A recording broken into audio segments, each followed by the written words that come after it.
오늘 말씀의 본문 요한복음 21장 15절에서 17절입니다. 설교의 제목은 예수님을 사랑하는가 두 번째입니다. 예수님은 베드로의 사명을 회복시키기 위하여 한 가지만을 확인하는 질문을 하셨습니다. 그것은 예수님을 사랑하는가 였습니다. 자, 그렇다면 예수님이 확인하고자 하는 사랑은 어떤 사랑입니까? 우리는 지난주에 15절에서 예수님이 확인하고자 하였던 사랑은 우선순위를 둔 사랑이었습니다. 그러면서 비교급을 사용하셨어요. 이 모든 것들보다 내가 소유하고 있는 재물, 명예, 건강, 인간관계 그 모든 것들 우선순위를 이야기하고 있고요. 또 이 사람들보다 내가 사랑하는 그 부모, 심지어 부모, 또 자녀, 친구, 그 모든 사람들보다 우선순위로 예수님을 사랑하느냐, 이 질문을 하셨습니다. 이러한 예수님의 질문의 사랑은 일종의 아가페적인 사랑이에요. 그래서 예수님께서 사랑하느냐라는 이 질문을 하셨을 때도 아가파스메, 그러니까 나를 아가페의 사랑으로 사랑할 수 있겠느냐, 그렇게 질문을 하시는 것이죠. 그러나 베드로는 필로세 이렇게 고백을 합니다. 당신을 사랑을 하지만 필로우적인 사랑, 우정과 또 인간 간의 그 조건적인 그 사랑, 그 수준에서 당신을 사랑하고 있습니다. 이런 고백을 하는 것이죠. 그럼에도 불구하고 예수님은 베드로에게 내 양을 먹이라고 하면서 그의 그 직분 내지는 그의 소명을 회복하고자 하는 예수님의 열심을 우리가 엿볼 수가 있는 것입니다. 예수님은 이러한 베드로의 그 반응에 멈추지 않습니다. 그리고 베드로에게 또 다른 관점에서 이 사랑을 확인하고자 질문을 합니다. 우리가 이제 오늘은 16절에 나와 있는 예수님의 질문과 베드로의 답변을 우리가 같이 한번 살펴보고자 합니다. 16절 같이 봉독합니다. 또 두 번째 이르시되 요한의 아들 시몬아 내가 나를 사랑하느냐 하시니 이르되 주님 그러하나이다. 내가 주님을 사랑하는 줄 주님께서 아시나이다. 이르시되 내 양을 치라. 예수님께서 베드로의 원래 이름 요한의 아들 시몬이라는 이름으로 베드로를 부르시면서 내가 나를 사랑하느냐 이렇게 두 번째 질문을 하세요. 근데 이 질문에는 첫 번째 질문하고 차이가 있어요. 첫 번째 질문에는 이런 것들보다 이 사람들보다라고 하는 비교급을 사용하셨지만 두 번째 질문에는 그런 비교법을 사용하지 않으십니다. 그 이야기는 무엇이에요? 이제 예수님은 어떤 비교를 통하여 예수님을 사랑하는 것을 확인하는 것보다 단순히 너 자신이 나를 사랑하느냐? 그러니까 무슨 이야기입니까? 우리가 누군가를 사랑하는 그 표현이 이런 것들로, 이런 사람들로 그 사랑을 표현할 수가 있겠죠. 예를 들어 가지고 누군가를 사랑하고 섬긴다는 그 표현을 우리는 선물로, 그렇죠? 또는 어떤 내가 갖고 있는 아주 그 소중한 것을 그를 위하여 희생함으로 그 사랑을 표현할 수가 있겠죠. 그런데 이제 예수님은 이 두 번째 질문에서 우리에게 무엇을 요구하시냐면, 야, 그러한 내가 갖고 있는 그 어떤 것이 아니라 너 자신을 온전히 예수님을 사랑하는 방식으로 드릴 수 있겠느냐? 이런 질문을 하고 계시는 것입니다. 예? 그러니까 베드로는 실제로 예수님을 처음 만났을 때에 그 예수님의 그 부르심에 반응할 때 어떻게 했습니까? 예, 자기의 가정을 버리고 주님을 따랐다 이렇게 되어 있어요. 예. 그러니까 자기의 그 직업과 자기가 사랑하는 사람들, 예. 자기가 이렇게 사랑하는 사람까지도 그냥 이렇게 잠시 동안 버려두고, 예. 그리고 주님의 길을 쫓았다라고 이야기하고 있어요. 그러니까 베드로는 한때, 그러니까 예수님을 부인하기 전까지는 그래도 그 모습이 어떤 모습이었냐면 자기가 의지하고 또 사랑했던 것들을 다 포기할 수 있었어요. 나름대로. 다 포기하면서 예수님의 길을 쫓아갔던 것이죠. 그러나 결정적인 순간에 자기의 생명에 위협이 있을 때에 예수님이 십자가에 못 박혀 돌아가실 수밖에 없는, 자기 자신을 다 드릴 수 있었을 것 같았는데 그 위기의 순간에 자기의 목숨을 예수님을 위해서 드리지는 못하는 그 경험을 한 것이죠. 그 경험을 우리가 생각해 보면 예수님의 이 두 번째 질문은 베드로의 마음을 매우 아프게 했을 것 같아요. 너는 나를 위하여 너의 생명까지도 너 자신을 희생하면서 그렇게 사랑할 수 있겠느냐? 그런 질문을 우리에게 베드로에게 하고 있는 것이죠. 그러한 질문은 우리에게도 동일한 것이죠.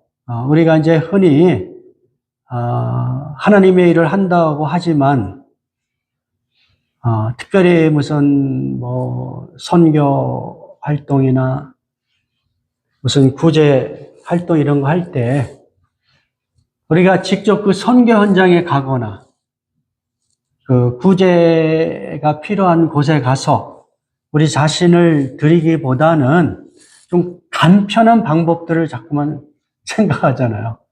네? 여러분이 열심히 수고해서 땀 흘려서 얻은 그 물질로, 재물로 선교사를 섬기고 또 구제를 하고, 이건 매우 중요하고 가치 있는 것인데 그것 마땅히 해야 되는 것이죠. 그런데 그것보다 더 깊숙하게 너 자신을 그렇게 하나님의 나라를 위하여 드릴 수 있겠느냐. 모든 사람이 다 선교사가 되고 구제 활동가가 되라 이런 얘기가 아니라 단순히 우리가 너무 쉽게 물질로 하나님의 일을 하려고 한다면 그것은 아니라는 것이죠. 돈으로 표현할 수 없는 너의 그 재능, 너의 시간, 너의 에너지를 하나님의 나라를 위하여 직접 드릴 수 있겠느냐. 계산하지 않고 그런 질문을 하시는 것이죠. 그럴 때 이제 베드로가 또 어떻게 대답합니까? 주님 그러하나이다. 내가 주님을 사랑하시는 줄 주님께서 아시나이다. 여기서도 주님을 사랑한다라는 이 표현이 아가페적인 사랑으로 표현을 못하고 필로세라는 단어를 사용합니다. 필로적인 사랑으로 표현을 하는 것입니다. 여전히 베드로는 자기 자신을 온전히 희생하며 드리기에는 자신이 없고 또 부족한 것이죠. 그것을 베드로는 숨길 수가 없는 거예요.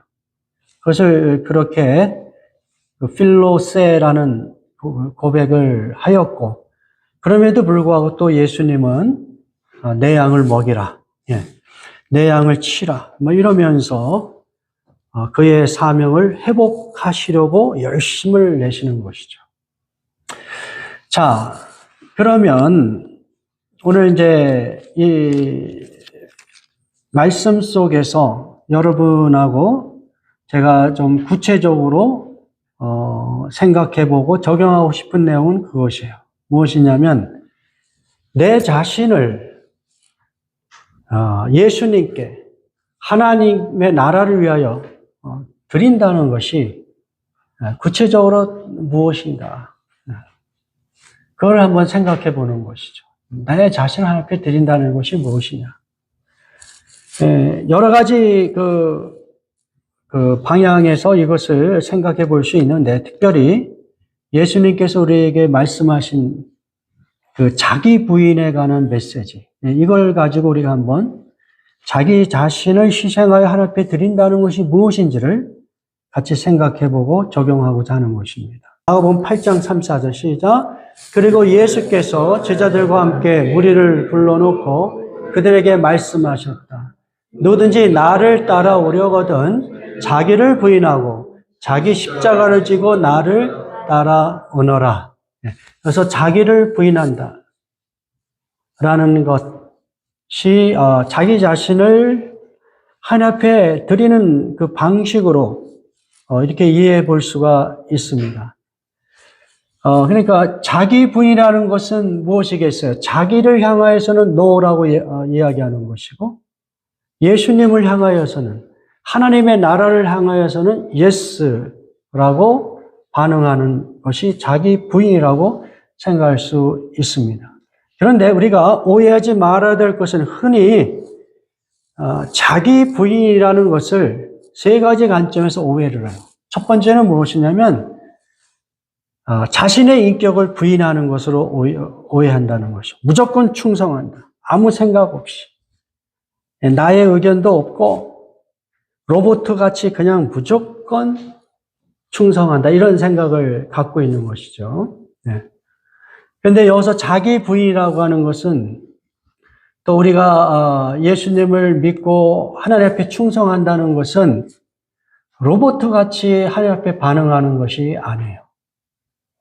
하나님이 각 사람에게 주신 그 독특한 그 자기 정체성이 있어요.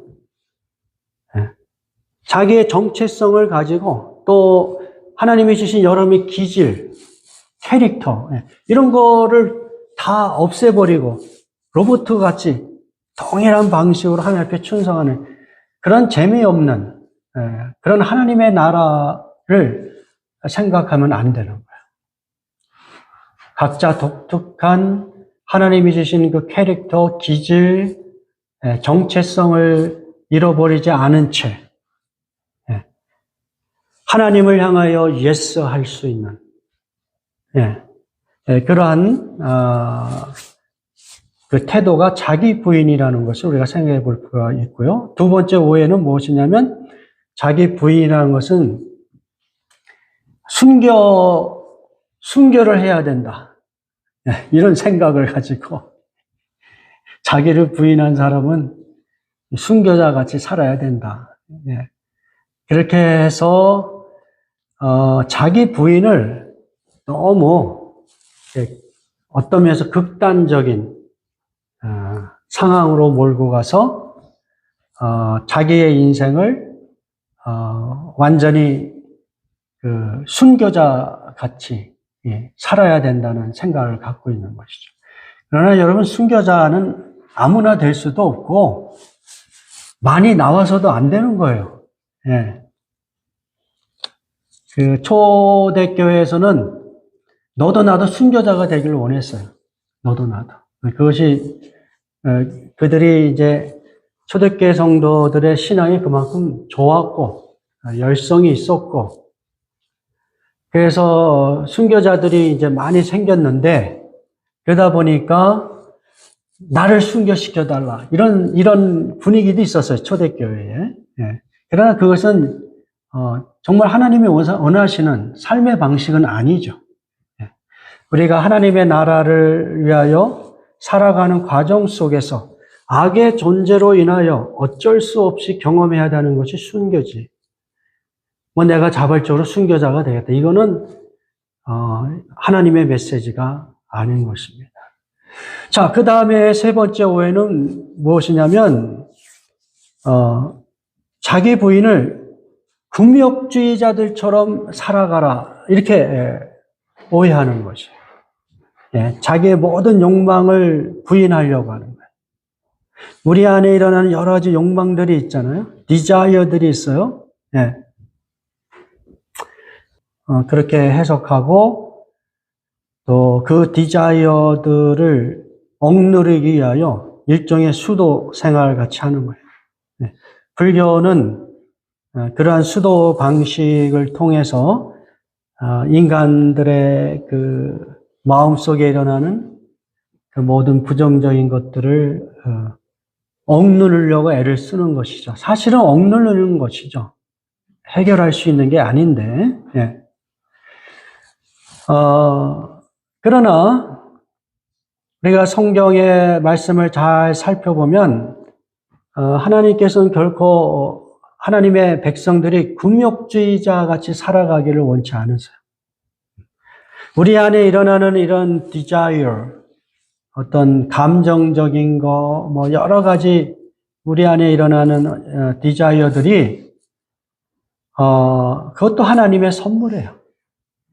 그걸 다 부정적으로 보면 안 돼요. 오히려 하나님께서 주신 그 디자이어를 가지고 하나님이 기뻐하시는 방식으로 사용하는, 그것이 이제 자기 부인의 방법이겠죠. 예? 그러니까 예를 들어서 이런 거예요. 우리 안에, 어떤 우울증 같은 것들이 우리의 생활에 침투해 올 수가 있는 것이죠. 그럴 때에 이 자기 부인이라는 이 메시지를 탁 갖고 오면 어떻게 되겠어요? 우울증이 우리 안에 침입해 오지만은 그것을 하나님을 향하여 예스함으로써 우리 안에 어떤 하나님 안에서 경험할 수 있는 그 어떤 기쁨을 찾아내고자 하는 것이죠. 그러니까 성경의 메시지는 우리에게 강력하게 이러한 삶을 살라고 하시잖아요. 기뻐하되 어떻게 하라 그랬어요? 항상 기뻐하라 그러잖아요. 그런 항상 기뻐하라는 것 자체가 잘못 오해하면 마치 로봇 같은 삶이죠. 감정이 하나도 없는 그런 얘기가 아니라 우리 안에 기뻐하지 못할 것들이 많이 일어나요. 슬픔도 일어나고 절망도 일어나고 근심도 있고 우울증도 일어날 수 있고 자포자기하고 싶어하는 그런 절망도 있을 수 있어요. 그러나 그 모든 것을 다 인정하되 거기에 어떻게 해요? 머무는 것이 아니라 자기 부인이라는 것은 그것을 가지고 하나님 앞에 가져가서 하나님, 제가 이렇게 사는 것 하나님 기뻐하지 않으실 거라 생각합니다. 하나님께서 비록 내 감정과 내 환경은 이렇게 부정적이지만 그럼에도 불구하고 하나님과의 릴레이션십 속에서 기쁨을 회복하여 주옵소서. 그런 면에서 우리에게 항상 기뻐하라. 즐거워하고 만족하라. 기쁨을 누리라. 주님이 우리를 부르신 목적은 그러한 삶의 모습인 거예요. 그러니까 이 자기 부인을 너무 좀 이렇게 뭐랄까요? 금욕주의적인 그러한 어떤 사고방식으로 적용하려고 하는 것은 성경의 메시지가 아니라는 것이죠. 자, 그렇다면 이 자기 부인은 어떤 것인가? 세 가지 측면에서 제가 빨리 진행을 하겠습니다. 첫 번째는 무엇이냐면 나의 뜻을 내려놓고 주님의 뜻을 좇는 거예요. 제가 이미 말씀드린 거예요. 나의 뜻은 어때요? No. 주님의 뜻은 어때요? Yes 하는 거. 그게 자기 부인이라는 것이죠. 다시 이야기하면 베드로가 생각했던, 제자들이 생각했던 하나님의 나라는 어떤 나라였어요? 세상 속에서 잘 먹고 잘 살고 사람들에게 인정받고 경쟁에서 승리하여 성공한 모습으로 다른 사람들을 이끌어가는 그런 모습의 나라를 생각한 거예요. 예수님이 그렇게 기적을 막 행할 수 있는 능력이 있으시니까 이 무력으로라도 하늘에서 천사를 보내셔서 저 로마 제국을 멸망시키고 유대 민족을 해방시키고 이런 여러 가지 하나님의 나라에 대한 잘못된 생각들이 있었던 것이죠. 그런데 예수님은 어때요? 결정적으로 십자가의 죽음을 택하세요. 네. 예수님이 그렇게 십자가의 죽음을 이야기할 때 베드로는 이게 말이 안 되는 거예요. 예수님을 붙잡고 예수님 이게 무슨 말입니까? 만류하잖아요. 그러니까 제자들이 생각했던 이 하나님의 나라와 예수님이 이 땅에 임하게 하신 하나님의 나라의 가치가 서로 충돌하는 거예요. 베드로가 생각했던 하나님 나라에 대한 그러한 뜻, 그거는 이제 어떻게 해요? 접어두고 그거를 이제 내려놓고 예수님이 보여주시고자 했던 하나님 나라의 가치, 그 앞에 예스 해야 되는 것, 그것이 자기 부인이죠. 이제 베드로는 그것을 배워가야 되는 거예요.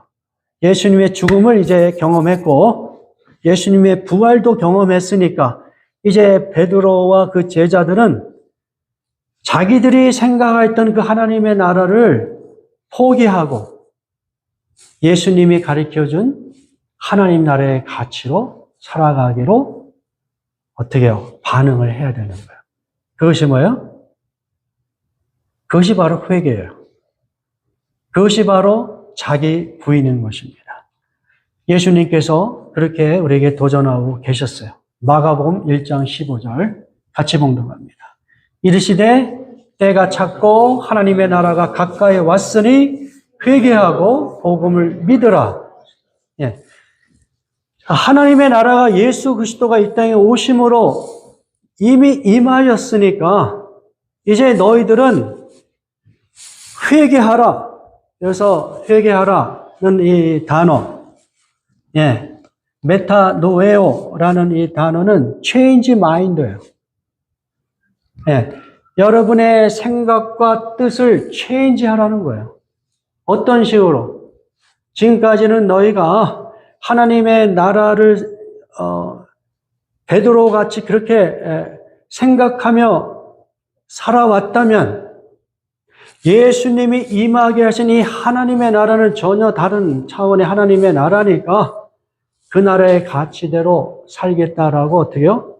체인지 마인드 해라.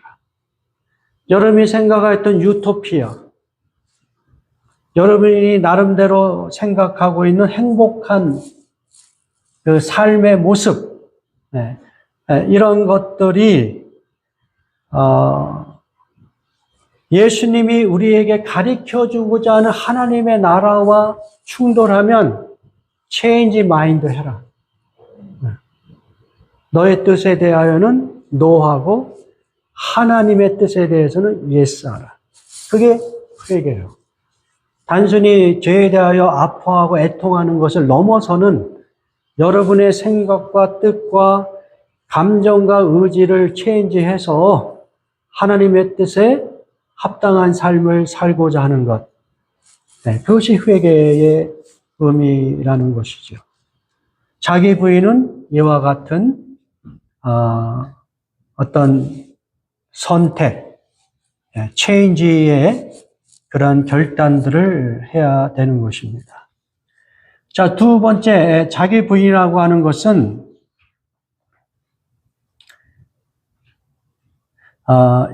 자기의 삶의 방식을 하나님께 의탁하는 것이죠. 다시 말하면 생존의 방식을 하나님께 맡기는 것입니다. 마가복음 8장 35절 같이 봉독합니다. 누구든지 제 목숨을 구하고자 하는 사람은 잃을 것이요. 누구든지 나와 목숨을 위하여 제 목숨을 잃는 사람은 구할 것이다.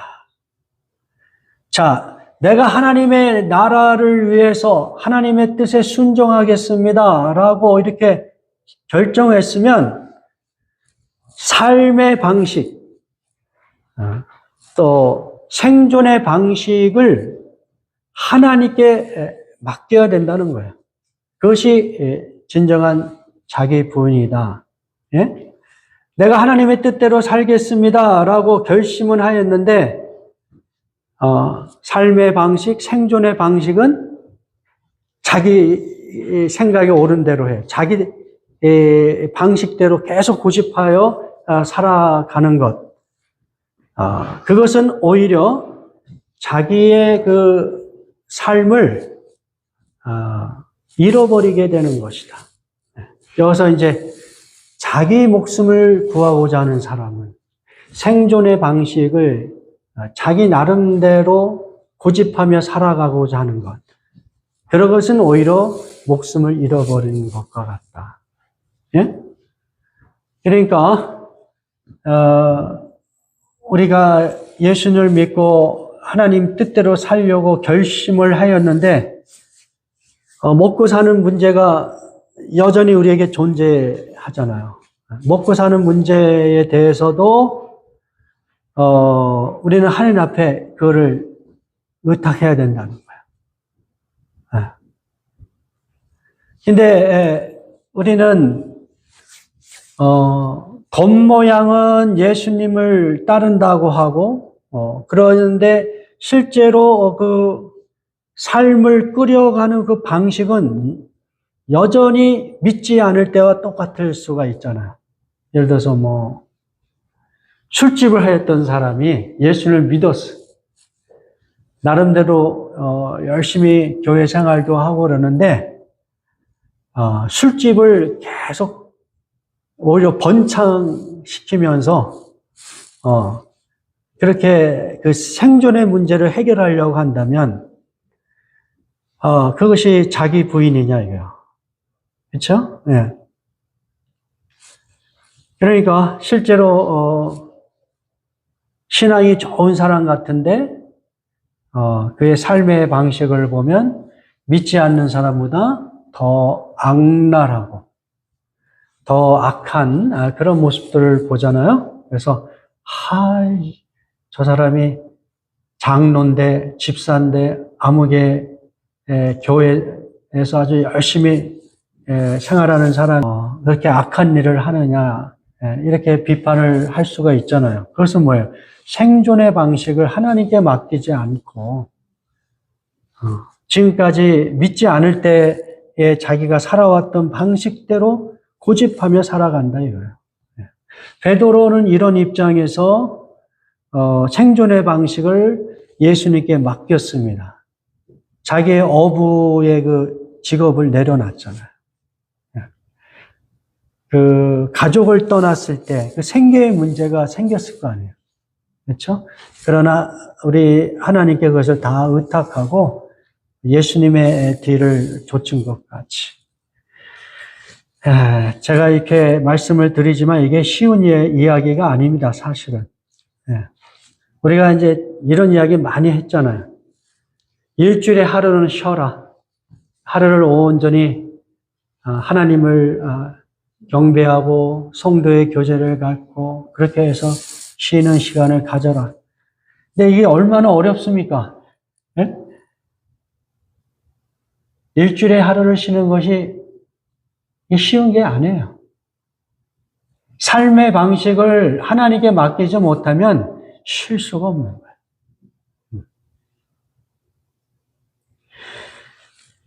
거예요.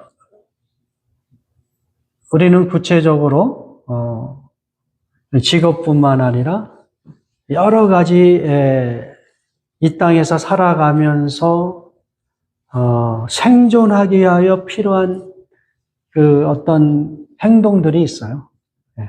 거짓말을 해야 될 수도 있고, 다른 사람을 해쳐야 되는 그런, 다른 사람을 해쳐야지 내가 생존할 수 있을 것 같은 그런 상황도 있을 수 있는 거예요. 그럴 때에 이 생존의 문제를 우리 하나님께 맡기는 것, 그것이 자기 부인이다. 누구든지 자기 목숨을 구하고자 하는 사람은 이룰 것이다. 쉬운 이야기가 아니지만 우리 자기 부인을 이런 차원에서 이해할 수 있다는 것이요. 마지막으로 자기 부인은 나의 의를 포기하는 것이다. 그리고 예수 그리스도의 의로 덧입어서 살아가려고 하는 것이다. 이렇게 이해하면 되겠습니다. 이 말씀 여러분이 많이 들었어요. 자기의. 이 자기의라는 것은 표현을 하든 하지 않든 자기는 다른 사람보다 의롭다, 선하다, 도덕적이다라고 판단하면서 살아가는 방식이죠. 자기의라고 하는 것은. 그런데 과연 내가 다른 사람보다 더 의로운가? 진지하게 따져볼 필요가 있어요. 자세히 나 자신의 그 논리, 생각, 언어, 행동, 이거 잘 따져보면, 내 안에 의의가 거의 없다는 것을 발견하게 돼요.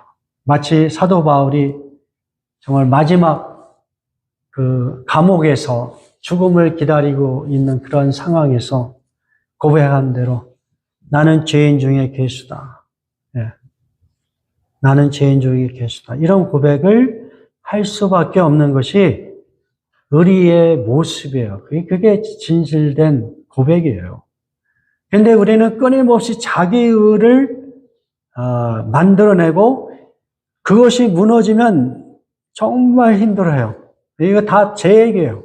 여러분의 이야기도 있을 수도 있지만 저는 이 부분에 대해서 아주 고민을 많이 하는 사람입니다. 그런데 이 자기의라고 하는 것은 어떤 인간의 본성 속에 자리 잡아 있는 것이에요. 아담과 하와가 선악과를 따먹자마자 어떤 행동을 취합니까? 그들의 눈이 밝아져서 어떤 일을 하죠? 우리가 그 부분을 같이 봉독합니다. 창세기 3장 7절. 이에 그들의 눈이 밝아져 자기들이 벗은 줄을 알고 무화과 나무 잎을 엮어 치마로 삼았더라. 여러분, 그 하나님의 명령을 불순종하는 순간 어떤 일이 발생했어요? 그들의 눈이 밝아졌다고 그랬어요. 밝아져서 자기들이 벗은지를 알게 되었다. 이게 무슨 이야기일까요? 네?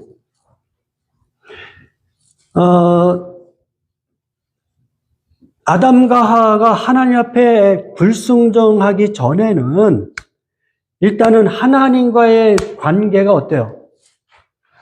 매우 순전하죠. 자유롭죠. 거침이 없습니다. 예. 그러니까 친밀한 교제, 그리고 두려움이 없는 교제였죠. 하나님과의 릴레이션십이. 나중에 이제 하나님께서 숨어 있는 아담과 하와의 이름을 부를 때에 이 아담과 하와가 그렇게 고백을 하잖아요. 내가 벌거벗음으로 두려워하여. 두려움이 들어왔다는 것이죠. 그러니까 1차적으로는 하나님과의 관계 속에서 두려움이 확 들어온 거예요. 왜? 죄를 졌기 때문에, 불순종했기 때문에 그 불순종함이 인간의 마음에 두려움을 경험하도록 하는 것이죠. 그러니까 하나님과의 릴레이션십이 딱 깨어지는 순간 하나님 앞에서 친밀한 관계도 깨어져 버린 거예요. 그러니까 숨어버리죠. 하나님과 좀 멀어지고 싶어. 죄는 그렇게 우리의 그 심리적인 상태를 그렇게 만들어 버리는 것입니다. 그리고 자유가 깨어져 버리죠. 또 인간관계도 마찬가지잖아요. 아담과 하와의 릴레이션십이 깨져 버리잖아요. 이 남편과 아내의 릴레이션십이 깨져 버리잖아요. 그러니까 그 이전에는, 죄를 짓기 이전에는 인간과 인간의 그 릴레이션십도 하나님과의 릴레이션십 같이 순전했다는 거예요. 부끄러움을 느끼지 않았고 자유로웠고 친밀했다는 거예요. 이제 죄가 들어오는 순간 그게 다 깨져버리는 거예요. 그러니까 그러한 것들을 눈이 밝아져서 딱 깨닫는 거예요. 한마디로 이야기하면 죄책감이 확 들어오는 것이죠. 근데 이걸 견딜 수가 없는 게, 이 죄책감과 두려움과 부끄러움 뭐 이런 것들을 견딜 수가 없으니까 어떻게 해요? 무화과 나무를 엮어 치마로 삼았더라. 이게 뭐예요? 자기의예요. 이게 부끄럽고 두렵고 막 그러니까 어떻게든 이 문제를 해결해야 되는 거예요. 그래서 하나님이 주신 그 지혜대로 열심히 무화과 나무를 엮어서 치마로 덮어버린 거예요. 부끄러운 거를. 이게 뭡니까? 자기의예요. 자기의라는 것이 이와 같은 것이다. 자기의라는 것이 대단해서 다른 사람보다 더 훌륭하고 더 도덕적으로 깨끗하고 의롭고 이런 것이 아니라 오히려 자기 안에 있는 이 죄악, 그 부끄러움, 두려움을 감추려고 도덕의 이름으로, 선행의 이름으로, 어떤 깨달음과 지혜의 이름으로 그것을 어떻게 해요? 커버해버리는 거예요. 그게 뭐예요? 그게 자기입니다.